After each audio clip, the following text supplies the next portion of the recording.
uri kujya he? ngiye kwihagarika ari imbere boss. Hano se kwa nanditse ko kuyihagarika. Nicyo bitwaye man. Ukuyihagarika ntacyo bitwara ko hano amategeko ari hano uragaza. Amategeko ntabwo nzi ariko nyine nawe boss byakubaho man. Amategeko ari hano rero. Ubwo kwinjira hano mwa kino gikari ni inoti y'ibihumbi 5.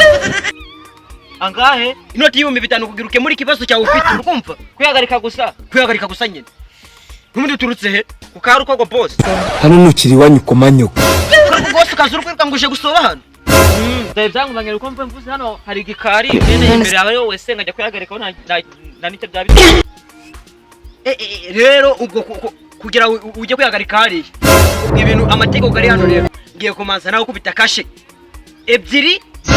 Uri kumva? Kashe ebyiri. Ashura zizi? Ahubwo boss. Sana ariko ntabwo umuntu amaze urahitamo kubyemera cyangwa? Nta kibazo izo kashe zingubita. Erega ndo. Genda. Gabateye kwituma ngo nibitago. Yime nagura mwako bitwani. Oh no.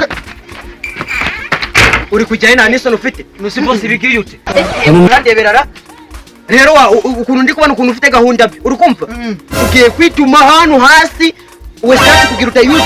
Hano hasi n'utashobora kwikuza. Kare kagenda unakituma wasoke ituma sinasubira. Ibi biki cyose zukubise kare nimwe wese nimwe. Ya wese utayuzu pro witonde. Aho ugiye kwituma hano hasi ugatangira utume ndinango hagarikiye. Nusi boss no kwituma hasi birimo. Itume cyangwa ugiye gusoma hasi. Uri kumva kwituma uzajya kwituma iwawe. Uri kumva?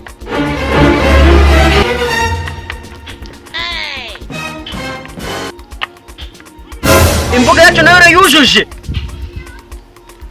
Ndakujyanye nono.